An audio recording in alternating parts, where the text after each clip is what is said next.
Hello everyone, Durga Puja চলে গেছে, লক্ষ্মী পুজো চলে গেছে, কিন্তু দুর্গাপুজোর সিরিজ কিন্তু আমি এখনো শেষ করে উঠতে পারি। সো চলো সেই অষ্টমী স্পেশাল লুকটা কিভাবে ক্রিয়েট করলাম তোমাদের সাথে শেয়ার করি। পুজো আসছে এই ব্যাপারটাই না ভীষণ ভালো লাগে। পুজো এলেই যেন টুক করে চলে যায়।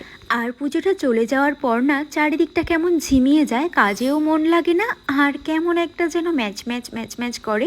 আমি জানি তোমাদের সকলেরই এরকমটা হয়। আর জানো তো, এই যে ভিডিওগুলো করে রেখেছিলাম না, এই ভিডিওগুলো এখন আবার দেখতে পাচ্ছি, এখন আবার ভয়েস দিচ্ছি, এটাতেই যেন আলাদা একটা শান্তি আছে। চোখ মুখ দেখে তো বুঝতেই পারছো কতটা পরিমাণে ঠান্ডা লেগেছে, আর সেই টাইমটায় ছিল বিভৎস গরম। অষ্টমীর অঞ্চলে দিতে গিয়ে তো আমি পুরো ঘেমে নিয়ে পুরো স্নান করে গেছি। একদিকে গরম আর একদিকে দিয়েছে নিম্নচাপ, মানে ঠান্ডা গরমে মিলে মিশে শরীরটা একেবারেই খারাপ হয়ে গেছে। দেখো, তোমাদের সাথে কথা বলতে বলতে লিপস্টিক পার্টও আমার চলে এসেছে। আর লিপস্টিক শেডটা তোমাদের কেমন লাগছে? আমার কাছে না প্রচুর লিপস্টিক শেড রয়েছে, মানে মনে হয় দোকানে গেলে একটা না একটা লিপস্টিক শেড নিয়েই আসি, আর এই করে করে প্রচুর জমে গেছে। আর এই যে কানপাশাটা দেখছো, এই কানপাশাটা না আমার ভীষণ পছন্দের, কিন্তু আমার মনে হয় আমার ফেসের থেকে একটু ওভার লাগে, তাই না?